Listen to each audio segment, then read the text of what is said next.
Comunidad Europea se dio cuenta de que esta y afectaba la salud de los humanos. En ese sentido, por ejemplo, establecieron o prohibieron el uso de antibióticos en los animales para el consumo humano. Y comenzó a usar los probióticos. Digámoslo así, que es la parte o es el avance de la ciencia en la que está permitiendo utilizar un elemento o unos elementos que no son dañinos, que no producen resistencia, no tienen efectos negativos sobre el humano. Y en ese sentido, pues nosotros hoy en día queremos que ustedes, que van a ser los futuros veterinarios en poco tiempo, ya tengan ese conocimiento como manejo y el uso de los para acá, compartiendo con ustedes esta actividad, para nosotros es importante, es muy importante, porque desgraciadamente pareciera que a nosotros los veterinarios, cuando nos graduamos, nos colocaron un sello en el título que dice antibióticómano. Que los veterinarios tradicionalmente hemos utilizado los antibióticos en forma indiscriminada. A todos le ponemos antibióticos y eso no debe ser. Nosotros como veterinarios, ¿verdad?, y defensores de la salud humana, tenemos que vigilar, porque eso no se hace, porque los antibióticos no se utilizan en forma indiscriminada. Y esperamos, ¿verdad?, que muy pronto esa resolución en contra del uso de los antibióticos se haga presente también acá en Venezuela, porque ya en Colombia pues se está analizando la idea de colocar esa resolución. Colombia está exportando animales, ¿verdad?, para toda la región del Medio Oriente, a Europa y Sur, y nosotros nos vamos a quedar como la bollerera, como fuera. No vamos a poderlo hacer porque los animales tienen antibióticos.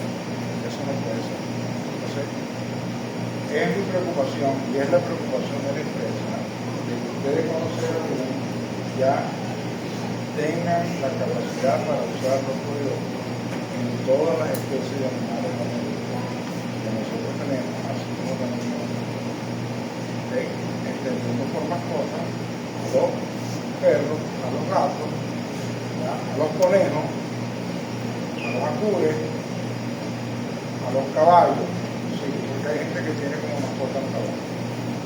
Entonces, bueno, vamos a comenzar a manejarnos y vamos a entender ahorita la parte rumiante que quizás es la que nos quita un poco más de tiempo.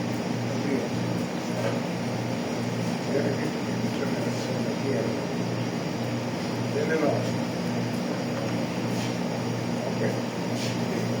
¿por qué no apagamos las luces? Se va a ver mejor con la luz apagada.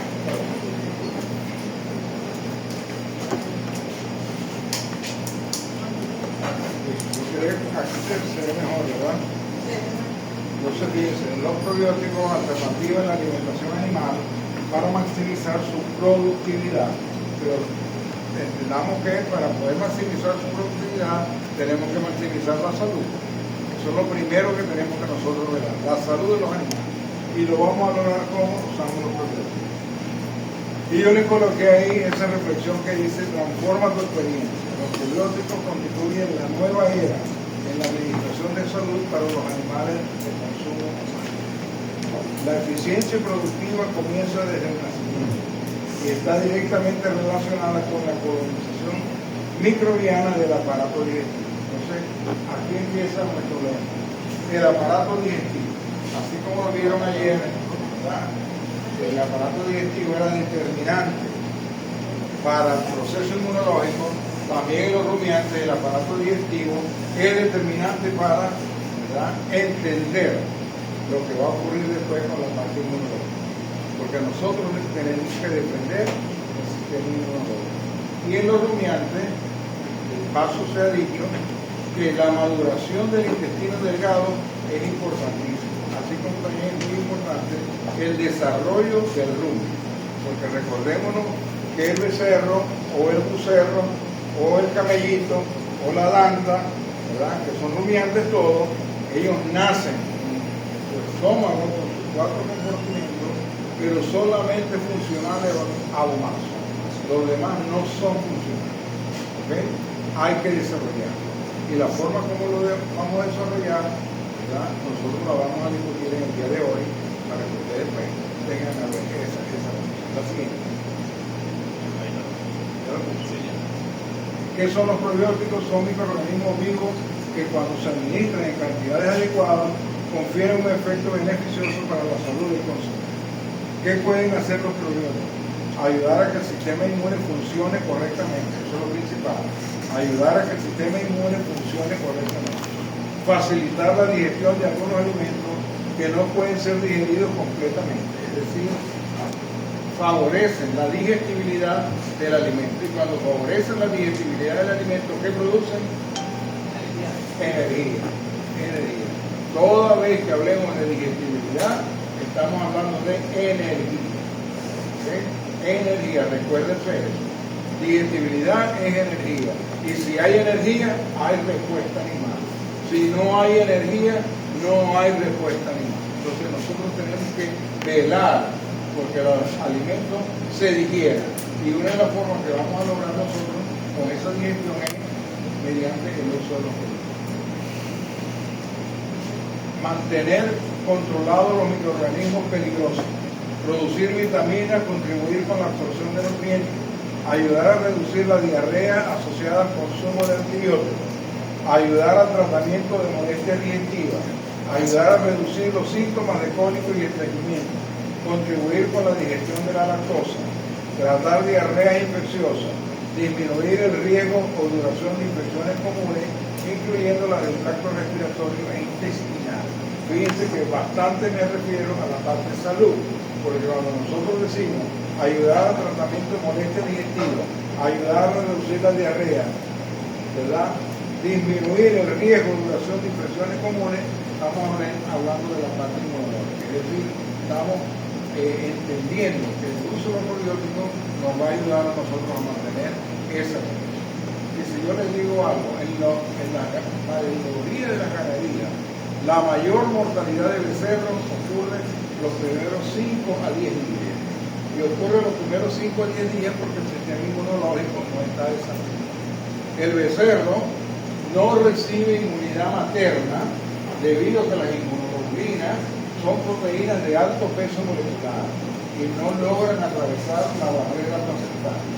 Al no pasar la barrera placentaria, el becerro nace desprovisto de esas inmunoglobulinas.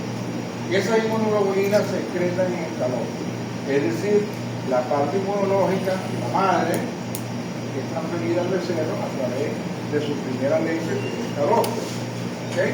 De tal manera que nosotros podemos mejorar la calidad del calor. Si nosotros, por ejemplo, le damos probióticos a las vacas antes del parto, nosotros vamos a ver que la inmunidad de la vaca mejora, la inmunidad o la cantidad de inmunoglobulina en el calostro mejora.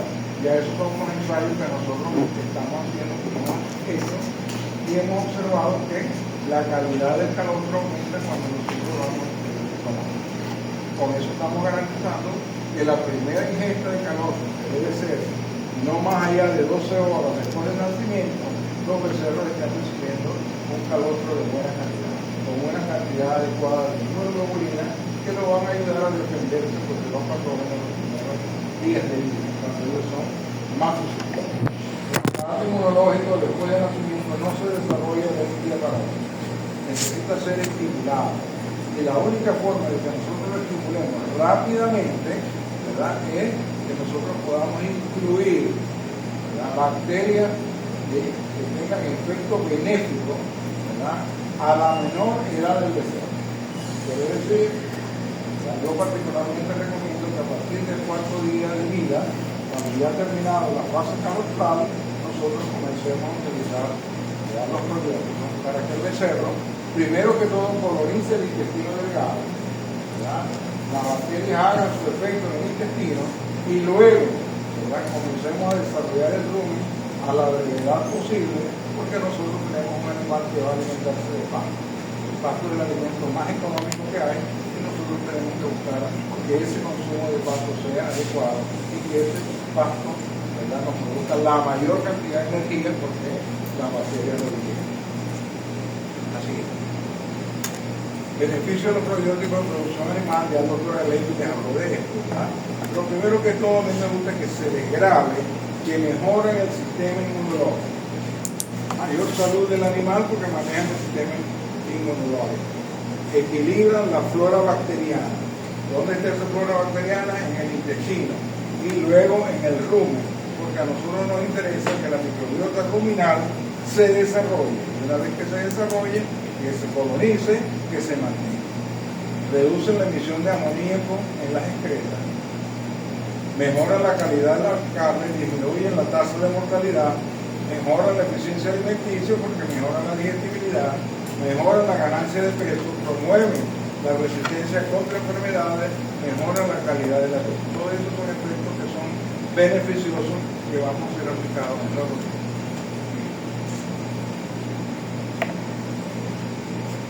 Entonces tenemos que en los rumiantes mejoran la salud digestiva de los terneros, estimulan el sistema inmune y favorecen la transición de los becerros de pseudomonogástricos a químicos. Mejoran en las vacas la producción de leche y grasa, aumentan la cantidad de sólidos totales en la leche, aumentan el rendimiento de la leche en quesos, mejora el ciclo productivo, es decir, la salud de la vaca con parto, la salud de la glándula mamaria, la salud digestiva, el pH ruminal es más estable, aumenta la digestibilidad del forraje, aumenta la producción de energía. Ya les dije que cada vez que aumente la digestibilidad, aumenta la producción de energía. ¿Por qué aumenta la producción de energía? Ustedes saben lo que son nutrientes digeribles totales. ¿Ah? ¿Saben o no saben? Ninguno sabe lo que es eso. Y no lo vieron, yo no creo que Florencio no le haya dado. Seguramente lo dice de otra forma, pero tengo entendido que hay, no hay otra forma. Biodisponibilidad, que es cuando se puede usar, y cuando no es biodisponible. No. Está metido, el verano está yendo para el mar del Pacífico. PNDT, ¿qué quiere decir eso? Nutrientes digeribles, y no hay otra forma de decirlo. ¿Okay? No hay otra forma de decirlo. ¿Verdad? Nosotros tenemos que saber eso. ¿Qué son los nutrientes digeribles? Porque en función de los nutrientes digeribles totales está la energía disponible para el animal, para el animal. ¿Okay? Entonces, si nosotros le damos un forraje, ese forraje va a ser digerido, ¿okay? Va a ser hidrolizado por las bacterias. Las bacterias van a lograr obtener los componentes de ese forraje. Eso se llama digestibilidad. ¿Okay? Y si ese material es digestible, ¿verdad? Entonces después que se digiera es fermentable. Y si es fermentable, produce energía. ¿Qué tipo de energía va a producir? Glucosa. ¿Por qué va a producir glucosa? Porque si nosotros le ofrecemos el forraje, las bacterias celulolíticas la rompen la primera barrera que son los carbohidratos estructurales, celulosa, hemicelulosa, fructosano, etc. Esas bacterias, ¿verdad?, dejan salir productos de la digestión de esa celulosa o de esa hemicelulosa y producen celuliosas, pentosas, maltosas, ¿ok? Y esos productos, que son carbohidratos intermedios, van a ser digeridos por otro grupo de bacterias, ¿verdad?, que van a producir glucosa, ¿ok? Y es la glucosa la única molécula que va a producir energía, ¿no? La única, ¿ok? Porque cuando se hidrolice la glucosa, nosotros vamos a producir ATP, y ATP es energía. ¿Okay? No se produce energía ni con proteínas, ni con grasa, ni con minerales. La energía la produce la glucosa. ¿Okay? Y en el animal se produce esa energía cuando el material se digiere. ¿Okay? Y cuando se digiere, nosotros tenemos nutrientes digeribles. Por ejemplo, para ser claro con ustedes, ¿verdad?, toda la vida las plantas productoras de alimentos concentrados nos han engañado. ¿Okay? Y la primera vez que yo di una conferencia, hace 46 años atrás, la di en la Villa del Rosario, una jornada agropecuaria que hubo. Y yo hablé y dije que el elemento más importante para los rumiantes, para las vacas, era la energía, que la proteína era secundaria, por supuesto. Cuando eso, todas las plantas que envían aquel alimento, proteínal, purina, granoven, superese, me cayeron a piedra. Y yo era un muchacho jovencito, tenía apenas 26 años, ¿verdad? Y ellos eran los monstruos. ¿Por qué yo dije eso? Porque la proteína es muy fácil cubrirla. Y la proteína no produce energía. ¿Sabes? ¿Por qué no produce energía? Porque el proceso hay que primero romper la proteína, producir péptidos, polipéptidos y aminoácidos, luego hay que examinarlo, después de examinarlo, producir el cetoácido y después el cetoácido ir a usar los cetatos para ir en la vía inversa de la glucólisis y llegar a producir glucosa. Eso es un trabajo. ¿Okay? Mientras que la glucosa, directamente nosotros podemos producir ATP. ¿Estamos? ¿Qué sucede? Que en la etiqueta que trae los alimentos concentrados, en ninguno dice nutrientes digeribles totales. En ninguno. ¿Okay? Ni tampoco nos dice cuál es la digestibilidad que tiene ese alimento. Por ejemplo, ahorita hay en cualquiera de las ventas de productos veterinarios un alimento que se llama rumiante. ¿Qué es rumiante? Ese alimento, basura. ¿Okay? Eso es pasto molido pelletizado. Se lo vende, la gente va y lo compra porque no, ese es bueno, que es mantenimiento, que tal. Y no lo compra. Si el pasto es más económico. ¿Entiendes? ¿Okay? Entonces, esta es una forma de que el mercado, ¿verdad?, nos engaña. Somos nosotros los técnicos los que tenemos que desenmascarar eso. La etiqueta debería tener la concentración energética que tiene ese alimento y no lo tiene. ¿Por qué no lo tiene? Porque la energía es el alimento más difícil de equilibrar, es el elemento más difícil de balancear. Entonces a ellos no les conviene. Si ustedes evalúan la concentración de energía metabolizable que tiene cualquier alimento concentrado, lo que se vende en el país, van a ver que no pasa más allá de 2.6 megacalorías de energía metabolizable por cada kilogramo de alimento. ¿Okay? Pero eso no lo dice la etiqueta del producto. ¿Qué dice la etiqueta? Proteína cruda, con eso comienza, porque eso es lo que vende y eso es lo más caro. Luego dice fibra cruda, después dice extracto etéreo, después dice extracto libre de nitrógeno, que son carbohidratos, y después dice minerales, ceniza. ¿Qué hacemos con eso? Eso no nos dice nada, ¿verdad? Y nosotros no podemos comprar el alimento en base a la proteína, ¿okay? Porque esa proteína que está en ese alimento ni la va a utilizar con las bacterias. Y por eso es que con este proceso nosotros queremos tomar la mayor cantidad de bacterias que logren digerir ese o que logren digerir ese pan. ¿Okay? Y para eso necesitamos energía. ¿Okay? Usted le puede dar mucha proteína, pero si no le da energía, no hay crecimiento bacteriano. Entonces necesitamos carbohidratos para que pueda haber crecimiento bacteriano. ¿Y qué nos va a aportar esos carbohidratos? Energía. ¿Qué nos va a producir esa energía? ATP. Las bacterias, para crecer, necesitan ATP. Para multiplicarse en el rumen, necesitan ATP. ¿Okay? Para que pueda haber la formación de proteína bacteriana, que va a ser la proteína que va a dirigir el animal como proteína metabolizada.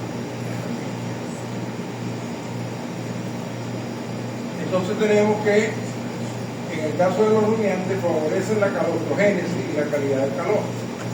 Mejoran la transparencia inmunitaria de vacas a becerros, que mejoran la calidad del calor. Mayor producción de leche y grasa, mayor calidad.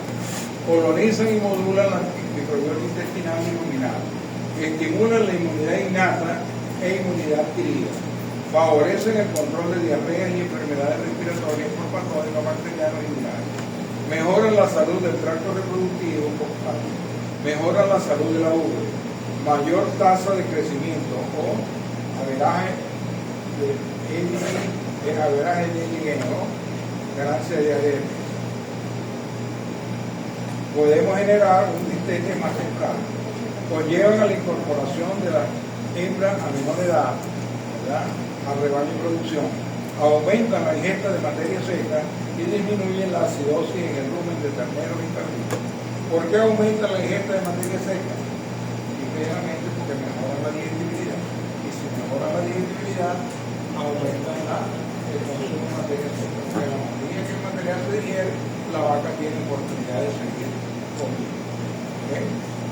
Claro, así es. Los probióticos favorecen la colonización y maduración del intestino delgado del pollito. Bueno, eso ya ustedes lo vieron. Eso es lo que se le quedó al Luis en el intestino.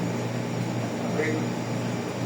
Características destacadas de los probióticos: no son patógenos, resisten el ácido clorhídrico y la bilis, generan exclusión, ¿verdad?, de microbios patógenos, se adhieren al epitelio intestinal, restituyen la microflora deseable, tienen una presencia persistente en el tracto gastrointestinal, producen compuestos antimicrobianos, estimulan el sistema inmunológico del hueso, soportan temperaturas de procesamiento de alimentos balanceados. Eso es importante. Así es.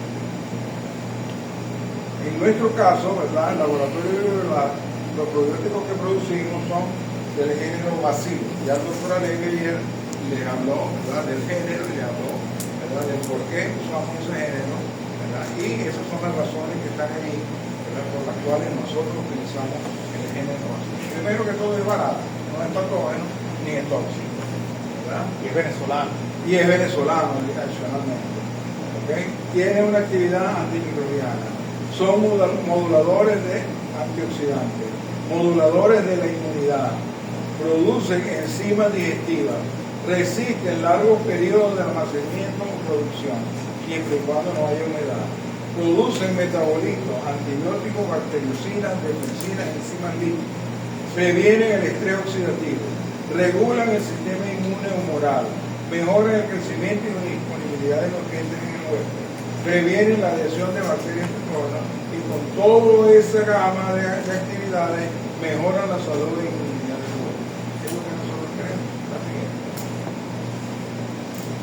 ¿Cuáles son las razones fisiológicas e inmunológicas que justifican la necesidad de utilizar probióticos en la alimentación de los niños? Ya sabemos que el calostro, ¿verdad?, es la primera secreción de la glándula mamaria después del parto, con un elevado contenido de proteínas, energía e inmunoglobulina.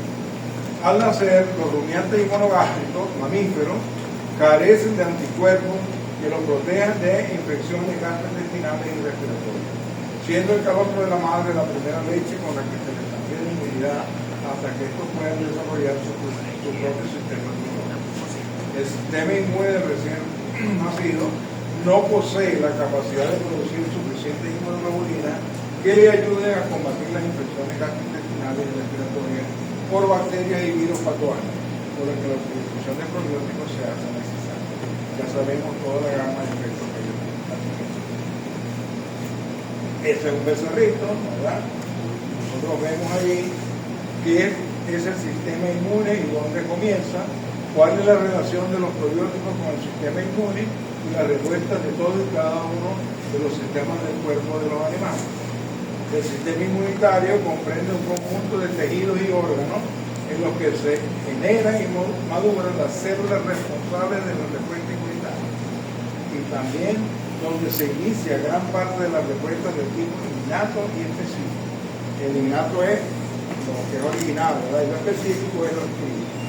Ya el profesor ayer le hablaba de inmunidad innata y inmunidad adquirida. Todos los tejidos linfoides primarios son todos aquellos órganos donde se generan las células inmunitarias, médula ósea, timo y las placas de Peyer, en el caso de la botulismo. Tejidos linfoides secundarios donde ocurre la presentación de antígenos ¿verdad?, a los linfocitos que lo reconocen en forma específica, eso es inmunidad adquirida. Son los nódulos o ganglios linfáticos, el vaso, tejido linfoide asociado a las mucosas. Los nódulos linfáticos están distribuidos por todo el cuerpo. En ellos se inicia la respuesta frente a los antígenos o a los patógenos que están ingresando al cuerpo. Siguiente. El manejo alimenticio de las vacas es esencial durante todo el ciclo productivo. Una buena alimentación de las vacas durante el periodo seco garantiza una óptima condición corporal al parto. La utilización de probióticos durante el periodo seco, antes del parto, minimiza el estrés metabólico que ocurre antes del parto, durante el parto y después del parto, durante las primeras 4 o 6 semanas o periodo. El periodo más crítico que tiene una vaca en toda su vida productiva es el periodo preposparto. Ahí hay una serie de cambios fisiológicos, endocrinos y metabólicos. Entonces ese es el mayor estrés que sufre una vaca. Una vaca viene de estar seca, sin estar dando leche, con unos requerimientos nutricionales solo para mantenimiento. ¿Okay? Porque ni siquiera para el pecho. ¿Estamos? Es solo para mantenerse vivo. Y luego para. ¿Verdad? Y desde que está iniciándose la galactogénesis, ¿verdad?, comienza en la vaca un movimiento, ¿verdad?, fisiológico, un movimiento endócrino. El sistema nervioso central comienza a responder hacia una necesidad. ¿Okay?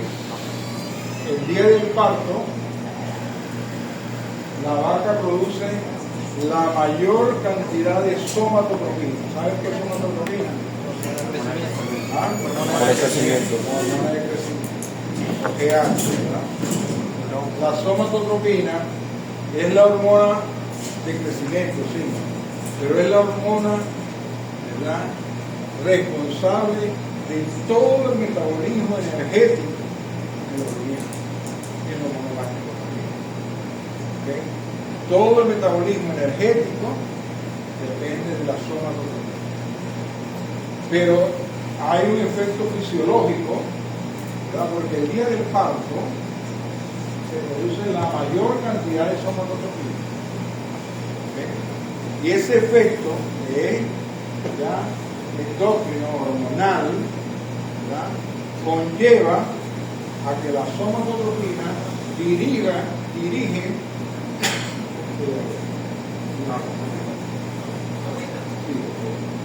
la somatotropina dirige el metabolismo energético.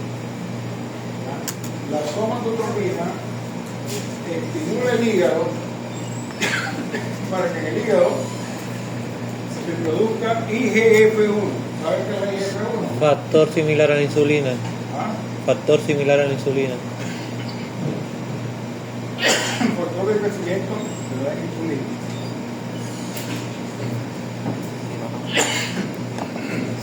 Eso es lo que aumenta el crecimiento óseo. Libera la insulina en el páncreas, la insulinogénesis en el páncreas. También genera que el cartílago de los huesos crezca. Esa insulina como factor de crecimiento 1 se dirige hacia el glándula mamaria y el glándula mamaria absorbe, ¿verdad?, o estimula las células, ¿verdad?, de los acidos glandulares para que tomen la mayor cantidad de glucosa que pasa a través de la glucosa. Ya la somatotropina ha estimulado el hígado para que tenga la mayor síntesis de glucosa que sea posible. Y si la glucosa que consume, o el cursor de glucosa que consumen en el pasto en el alimento no son suficientes, entonces estimula las glándulas suprarrenales para que produzcan adrenalina y noradrenalina, ¿verdad?, que van a generar lipólisis. ¿Okay? ¿Y ustedes saben qué es la condición corporal? Sí. ¿Qué es la condición corporal? Son las reservas de energía guardadas en líquidos y ¿Dónde las proteínas. guardan? ¿Tiene un bolsillo? Tejido graso, en tejido muscular y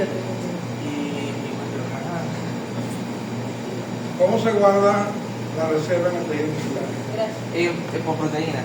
¿Eh? Proteínas. No, Grasa intermuscular. la proteína no es una reserva. El músculo no es una reserva. Porque hay proteólisis y produce también. Cuando hay proteólisis, que es negativo, que eso no es reserva. Se producen las linfas. Si yo para pagar la comida tengo que quitarme un pedazo de brazo, ya que no tengo cobre, ¿cierto? ¿No te parece? Entonces no es reserva. En Composición glucógeno. corporal es la cantidad de reserva en forma de grasa almacenada en el cuerpo del animal, básicamente en el tejido celular subcutáneo, porque ni siquiera la grasa interna la consideramos como condición corporal. Tejido celular subcutáneo. ¿Okay? Y cuando nosotros evaluamos condición corporal, lo hacemos a nivel de grupa, a nivel de la fosa anal, a nivel del lomo, a nivel de la región pericardíaca, ¿okay? A nivel de las vértebras dorsales y lumbares. ¿Okay? Ahí evaluamos condición corporal, porque ahí hay grasa, hay tejido adiposo que nosotros podemos observar y que podemos inclusive palpar y tocar. ¿Okay? Entonces, las glándulas suprarrenales producen noradrenalina y adrenalina que va al tejido adiposo y produce lipólisis. ¿Y para qué produce lipólisis? Bueno, porque se necesita, ¿verdad?, Energía. producir glucosa en el hígado. Y para poder producir glucosa, si yo no le estoy dando un precursor de la glucosa, entonces el animal tiene que responder con su propio cuerpo. ¿Okay? ¿Y cómo se depositan las grasas en el cuerpo del animal? ¿Cuál es la forma de deposición de grasa? Triglicéridos. Triglicéridos. ¿Okay? ¿Qué es un triglicérido? Es un glicerol con 3 fosfato. Es una molécula que tiene una cadena carbonada saturada con 3 ácidos grasos. Entonces, cuando la somatotropina estimula la adrenalina y le dice produzca lipólisis, ¿qué está haciendo? Está liberando la cadena carbonada, ¿ok? Está separándola de los ácidos grasos, y cuando la separa, esa cadena carbonada, ¿qué es? ¿Cómo se llama esa cadena carbonada? Allá los que de la enfoque, ¿cómo se llama esa cadena carbonada? ¿Ah?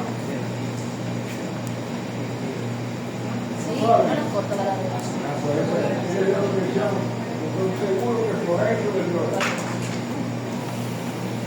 Esta cadena carbonada se llama ácido graso volátil. ¿Cómo se va a llamar ácido graso volátil? Puede ser. Esta cadena se llama glicerol fosfato, ¿okay? O dihidroxiacetona fosfato.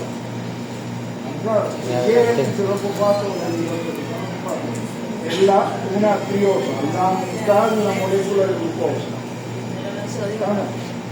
La mitad de una molécula de glucosa. Recuerden ustedes que en la glicólisis, ¿verdad?, la glucosa pasa de glucosa a glucosa 1,6-lipofato. Esa pasa a fructosa 1,6-lipofato. La fructosa es dividida en forma 2 triosas. Esas triosas son dihidroxiacetona fosfato, que es la cadena carbonada que se utiliza para saturarse con ácido graso, y produce gliceraldehído fosfato, que es la que va al ciclo de Krebs para producir antibióticos. ¿Está claro? Esa es la hidrólisis del alcohol. Todo veterinario que no se sepa la glicólisis no debe de la raza. No debe de la raza. Yo estaba aquí en la facultad que no se supiera la glicólisis no pasaba. Tenía por seguro que yo se lo iba a preguntar a todos y yo se lo examen ahora. Para garantizar que todo veterinario sepa glicólisis, porque en todas las células del cuerpo se produce glicólisis. ¿Verdad? Y si se produce ahí toda la célula, nosotros tenemos que manejar. Entonces, volviendo a lo que hablamos, la vaca necesita energía, no es suficiente lo que come, va a su cuerpo, produce glicólisis, obtiene el glicerol fosfato y con el glicerol fosfato ella puede producir glucosa por mecanismo inverso, ¿verdad? Ya no viene hacia abajo, sino al contrario, va hacia arriba hasta generar glucosa, porque es necesario la glucosa. Ahora, la glucosa es la fuente de la energía. Claro, ¿estamos entendidos? Bien.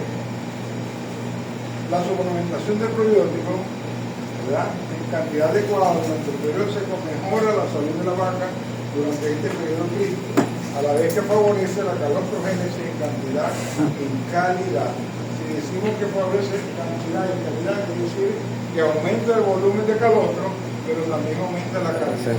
Cuando aumenta la calidad, ¿qué estamos aumentando? Estamos aumentando la cantidad de inmunoglobulina que hay en ese calostro, la cantidad de proteína sérica que hay en ese calostro. Por ejemplo, ¿qué hacemos nosotros?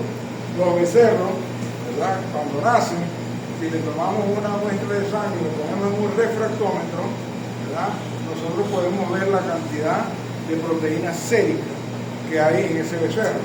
Si la proteína sérica está por debajo de 16, decimos ese becerro no mamó calostro, porque tendría que estar alrededor de 20, que está por debajo de 16. A veces la encontramos en 8, en 5, en 6, y quiere decir que el becerro no mamó calostro y que los obreros que lo manejaron cuando nació no lo pegaron en la vaca para que tomara calostro, como no ordeñaron a la vaca y le dieron el calostro con un tutero antes de 12 horas de nacido. Es cuando el calostro funciona. Así.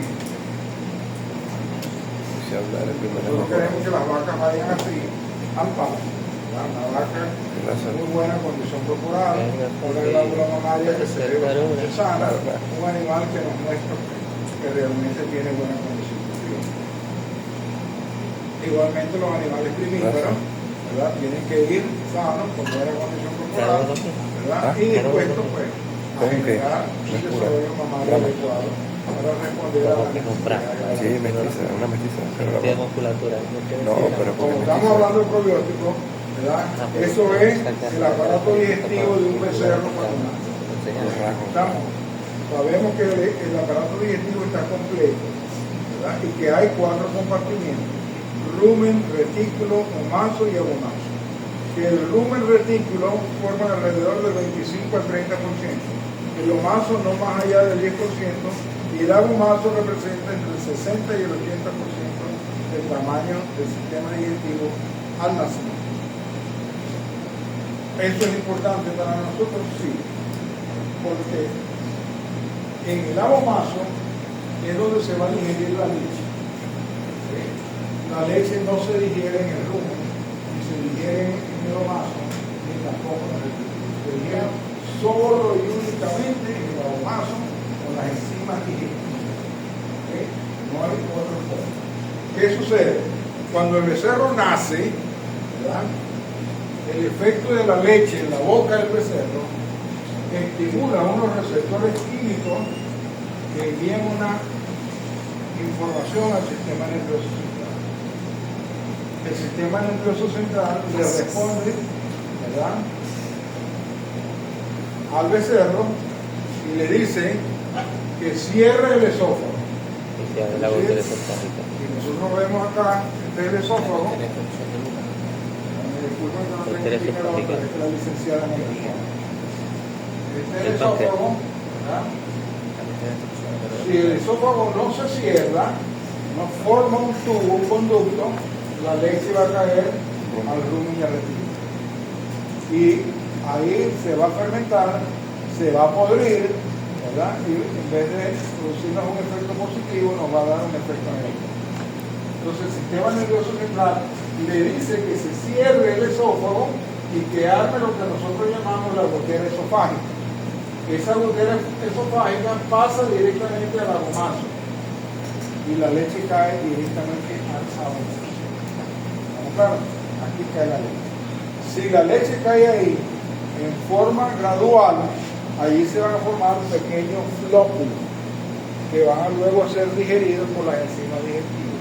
La renina, ya la pepsina con nivel de boca, pero aquí básicamente van a hablar de renina y quimiotripsina. ¿Ok?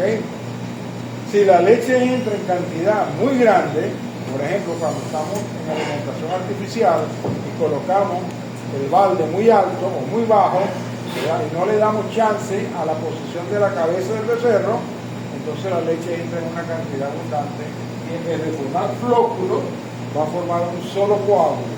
Ese coágulo es negativo, ¿verdad?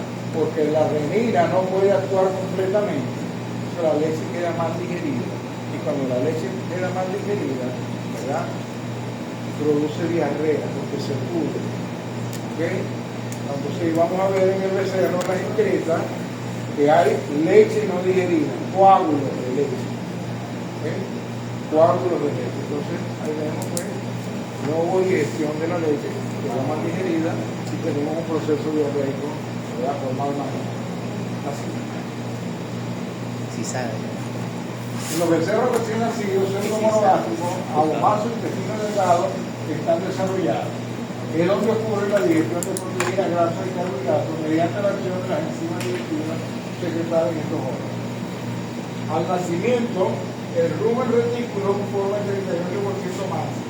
A las 8 semanas representa el 61% y a las 12 y 16 semanas entre el 67 y el 80%. Es decir, aquí es rumiante.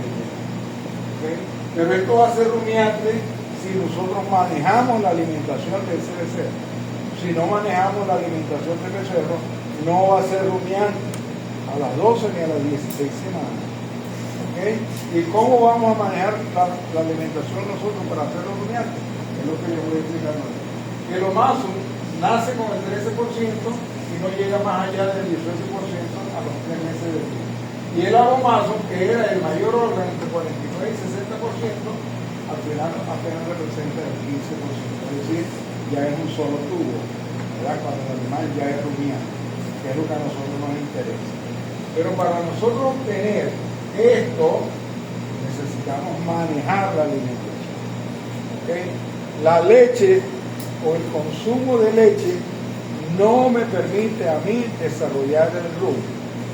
No deja que el animal desarrolle eso. Entonces, ahí tenemos que actuar nosotros. Vamos a ir suspendiendo el consumo de leche, ¿verdad?, hasta donde sea posible, sin limitar la etapa de crecimiento del becerro. ¿Ok? ¿Qué quiere decir ello? Desarrollemos el rumen. ¿Y cómo vamos a desarrollar el rumen nosotros? Utilizando bacterias benéficas. ¿Ok? Utilizando alimentos sólidos. Por ejemplo, a mí particularmente me gusta recomendar harina de maíz mezclada con el probiótico, ¿verdad?, a partir del 4º día de vida, para ir desarrollando el rumen y garantizar que a los 3 meses de edad yo tengo un animal completamente rumiante.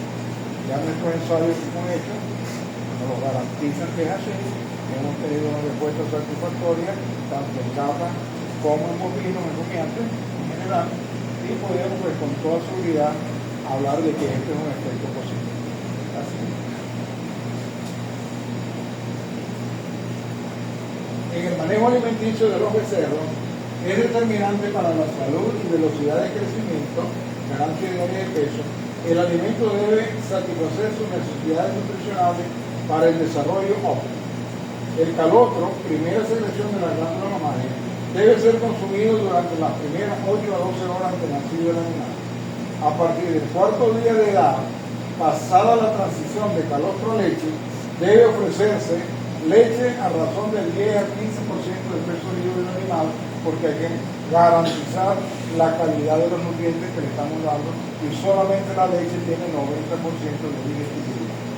Deben ser suplementados con 50 a 100 gramos de un alimento sólido, harina de maíz concentrado, más 4 gramos por día de probióticos, Biomix R1, para lograr la transición exitosa de pseudomonogástrico a rumiante.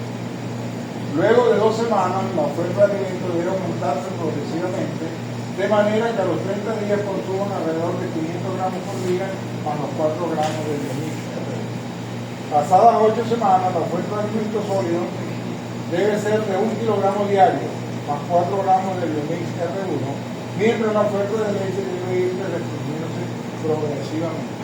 Yo recomiendo, ¿verdad?, que los becerros no salgan a correr durante los primeros 2 meses de vida, que se queden en la vaquera, que se les dé el alimento, que se les dé el probiótico, y que después de los 2 meses, cuando ya ellos son casi rumiantes, ellos pueden salir, ¿verdad?, a un corredero que tenga pasto de muy buena calidad, por ejemplo, una bermuda, una bajita, no lo vayan a meter en un milímetro porque lo van a matar, ¿verdad? Y esa bermuda ellos van a ir, como que dice, pellizcando la pajita, pero ya nosotros hemos ido desarrollando el rumen con la harina de maíz y el producto. ¿Okay? ¿Y por qué eso? Porque nosotros necesitamos que cuando damos alimentos sólidos no se cierre la gotera esofágica. Si no se cierra la gotera esofágica, el alimento sólido cae al rumen.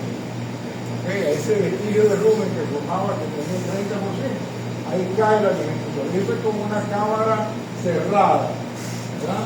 Y entonces ahí las bacterias que contaminan ese alimento, que son bacterias del ambiente, de la mano del ordeñador o del que manejó el alimento, ¿verdad?, esas bacterias fermentan ese alimento sólido. Y por eso me gusta la harina de maíz, porque la harina de maíz contiene almidón, y el almidón es altamente fermentable. Y al fermentarse ese almidón, ¿verdad?, por esas bacterias que están allí y que nosotros tenemos bacilos, van a producir ácidos grasos de cadena corta. Y aquí es muy importante el ácido butírico, porque es el ácido butírico el que estimula, ¿verdad?, el crecimiento del epitelio ruminal, para que el epitelio sea más grueso, más denso, y para que se desarrollen las papilas ruminales. De tal manera que al desarrollar las papilas ruminales, entonces nosotros vamos a tener ya un animal completamente feliz. Esa es la idea, que va a tener 3 meses. Allí yo le puedo quitar la leche totalmente, utilizar el becerro para apoyar a la vaca. ¿Ok? Si yo apoyo a la vaca sin becerro, perfecto. Pero lo puedo utilizar para apoyar a la madre en aquella vaca que se apoya con becerro. Pero no tengo por qué dejarle una teta en la mañana y una teta en la noche.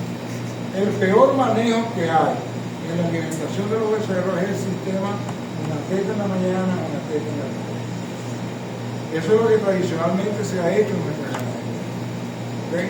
Pero yo les digo a ustedes, si ustedes van a hacer lo que hacía su abuelo, ¿qué vinieron a hacer aquí a la universidad? Se hubieran quedado con su abuelo. ¿Okay?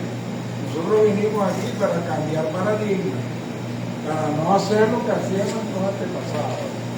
¿Okay? Entonces yo no voy a fomentar una teta en la mañana o una teta en la tarde. ¿Por qué? Porque nosotros en los sistemas doble propósito tenemos vacas que dan 8 y 10 litros de leche. Escasamente algunas dan 10. ¿Okay? Pero esos son los promedios que tenemos nosotros en la finca. Y si la vaca tiene 4 tetas, ¿verdad?, asumimos que en cada teta se produce el 25% de la leche. De tal manera que si yo dejo en la mañana la mitad de la leche, si me da 10 litros, son 5 litros en la mañana y 5 litros en la tarde. Y si yo esos 5 litros los divido entre las 4 tetas o los 4 cuartos, tengo que cada cuarto me da 1.25 litros de leche. ¿Ah? Un becerro necesita diariamente mínimo 4 litros de leche.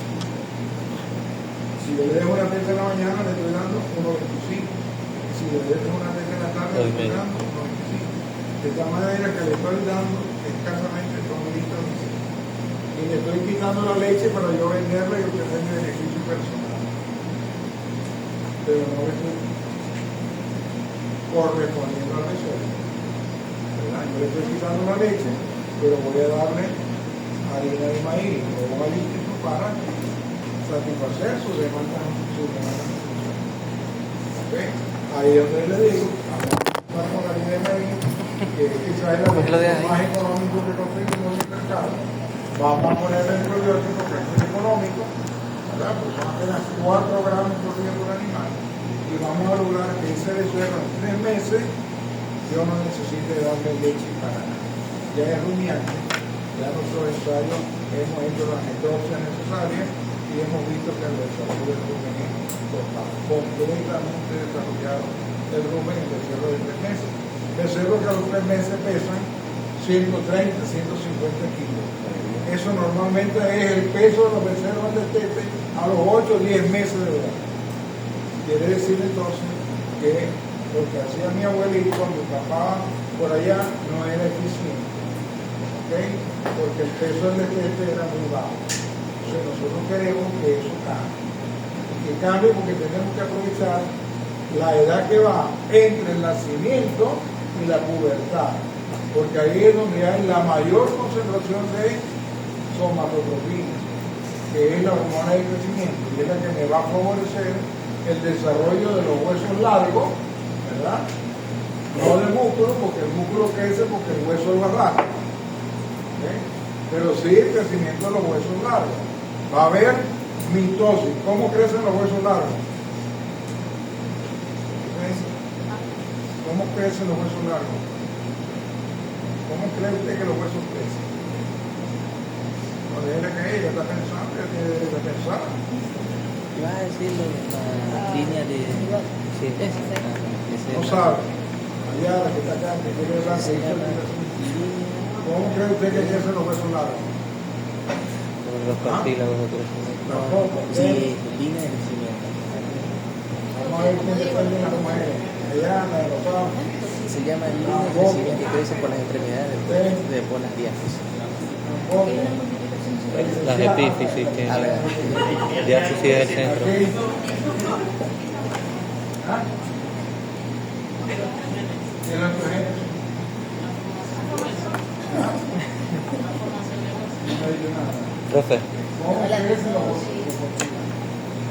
Líneas Ahí germinales. es donde yo le digo, jóvenes, ustedes se van a graduar, ustedes tienen que saber eso, porque eso es base. ¿Cómo crecen los huesos largos? por el cartílago de crecimiento que está en las epífisis. Por el cartílago de crecimiento que está en las epífisis. En las epífisis hay mitosis. Creo ¿Sabes lo que es La mitosis? placa artificial. que es hueso esponjoso. ¿Sabes lo que es mitosis? ¿Ah, qué es mitosis? ¿No sabes qué es mitosis? División celular. División celular. Entonces las células Meiosis es de los multiplicación. cartílagos de Meiosis es prolongamiento G4, de los huesos donde largos salen las asexuales, es sufren decir, la mitosis, togamento. se dividen, Y la mitosis y la son medida células que se somáticas dividen normales. es la forma como crecen los huesos largos. Cuando nosotros hablamos de crecimiento, ¿qué es crecimiento? Crecimiento es el aumento de tamaño de todas y cada una de las partes del cuerpo del animal, ya sea, ¿verdad?, por división celular, que es mitosis, o por acumulación de nutrientes, ¿verdad?, que no es mitosis, sino que es hipertrofia. ¿Qué huesos crecen por hipertrofia? Vamos a ver. Huesos no. ¿Qué huesos crecen por hipertrofia?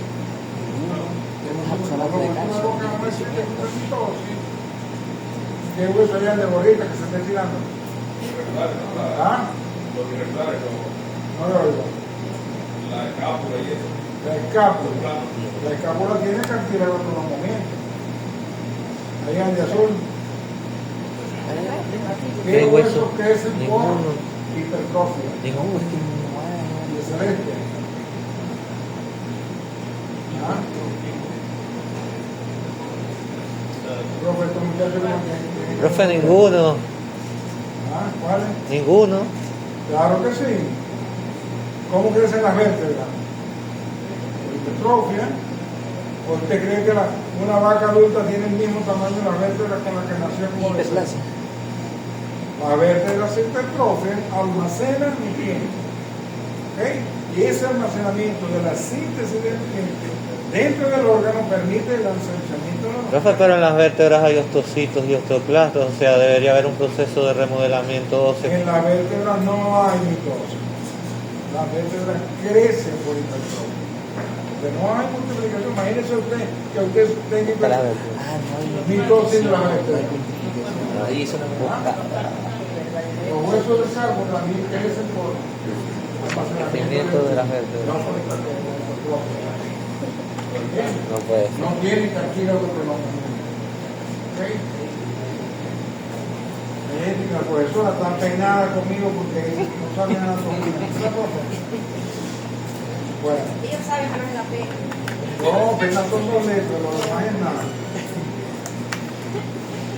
Entonces, ¿qué sucede? Si nosotros queremos